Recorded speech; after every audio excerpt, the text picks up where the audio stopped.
My name is Vedashree, third semester, and my topic subject is Indian Knowledge System. I guess my topic is Unit 2.1 Gurukula System of Education.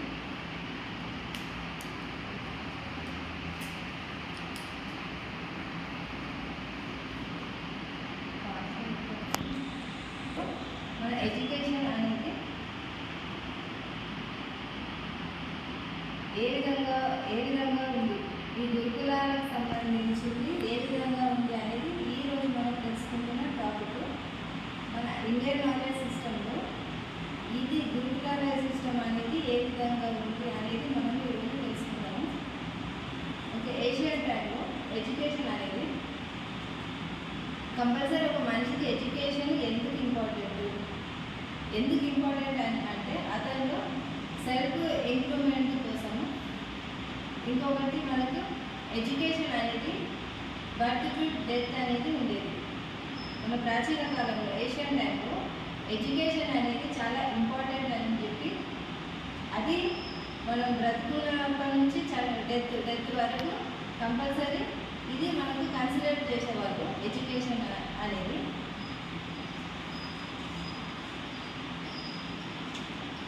అప్పుడు ఎలా ఉండేది అనేది అంటే compulsory teacher, మనకి ఇప్పుడు ఒక టీచర్కి ప్లస్ ఒక గురువుకి డిఫరెన్స్ అనేది తెలవాలి. మనకి ఇక్కడ టీచర్ అనే వ్యక్తి ఒక సబ్జెక్ట్ వరకు తన టీచింగ్ చేసుకొని అక్కడ వరకు హోంవర్క్ నుంచి వెళ్ళిపోతారు.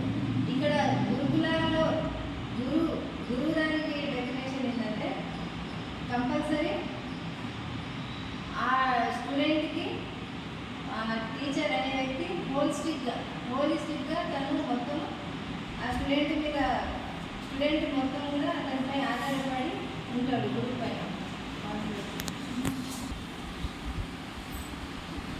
ఇక్కడ గురుకుల మీనింగ్ ఏంటంటే ఏ హోమ్ ఫర్ లెర్నింగ్. ఇది ఒకటి నేర్చుకోవడానికి ఉన్న ఇల్లు లాంటిది. ఇక్కడ మన గురువు సాంప్రదాయంగా అక్కడ మనకు ఈ ఎడ్యుకేషన్ అనేది శిష్యునికి ఇవ్వడం జరుగుతుంది, అక్కడ వీలు కల్పించడం జరుగుతుంది శిష్యునికి. ఇక్కడ గురువుతో ఒక ఫ్యామిలీ మెంబర్ లాగా వారి కుటుంబంలో భాగంగా ఉండి నివసిస్తాడు, అక్కడే ఉండి అన్నీ తెలుసుకుంటాడు శిష్యుడు. ఇక్కడ మనకి స్టూడెంట్ అనే వ్యక్తి లీవ్డ్ with the gurus and part of their family member. ఇక్కడికి మన ఈ లెర్నింగ్ ప్రాసెస్ అనేది ఎలా ఉంటుంది, ఒక గురువు దగ్గర ఈ శిష్యుడు ఉండే ఆ లెర్నింగ్ ప్రాసెస్ అనేది ఎందుకు మనకి ఈరోజు తెలుస్తుంది. ఎడ్యుకేషన్ ఇది మనకి ఒక పాత్ర అభివృద్ధి అంటే ఒక గురువు కేవలం మేధోపరమైన ఎదుగుదలపైనే కాకుండా శిష్యుడి వ్యక్తిత్వ వికాసంపై కూడా దృష్టి సాగిస్తాడు. ఒక నిజాయితీ కానీ, ఒక దయ కానీ, ఆత్మశిక్షణ మరియు గౌరవం వంటి విలువలకు ప్రాధాన్యత ఇవ్వబడాలి. ఇది శిష్యుని అన్ని రకాలుగా రాణించే వ్యక్తిగా తీర్చిదిద్దుతుంది.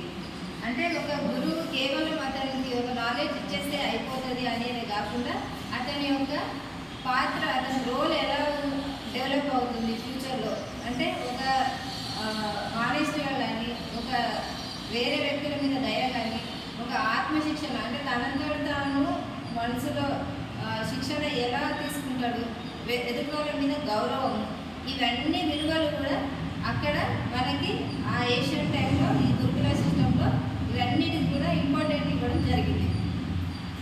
ఇది ఎందుకు అంటే ఇది శిష్యుని యొక్క అన్ని టైప్స్గా రాణించే వ్యక్తిగా అతన్ని తీర్చిదిద్దాలని చెప్పి ఇది ఒక ప్రాసెస్, లెర్నింగ్ ప్రాసెస్. సుగుణ సంపన్నుడైన వ్యక్తిగా ఉంచడం అంటే మలచడం. మతపరమైన సరిహద్దులకు అతీతంగా హిందూ మతంలో మూలాలను కలిగి ఉన్నప్పటికీ దాని ప్రభావం మతపరమైన సరిహద్దులను మించి విస్తరించింది ఈ గురుకులాది. ఇది హిందూ మతంలోనే ఉంది కానీ అన్ని మతాలలోనూ కలగలిపినట్టు అన్ని మతాలపైన అది బార్డర్స్ క్రాస్ చేసి అది మొత్తం కూడా స్ప్రెడ్ అయింది ఈ గురుకుల సిస్టమ్. జైన మతంలో కానీ, సిక్కు, బౌద్ధము, ఇవన్నీ కల్చర్స్ కూడా అభ్యసనానికి ఇవన్నీ కూడా మనకి మూల స్తంభాలుగా ఉంది. ఇక్కడ ఉన్న మనకు మెయిన్ ప్రిన్సిపల్స్ ఏంటి గురుకులాల్లో, ఇక్కడ మనకి ఏంటంటే గౌరవింపబడ్డ ఉపాధ్యాయుడు, అంకిత భావ కలిగిన శిష్యుడు మరియు సంపూర్ణ అభ్యాస విధానం వివిధ ఆలోచన విధానంలో ప్రతిఫలించాయి.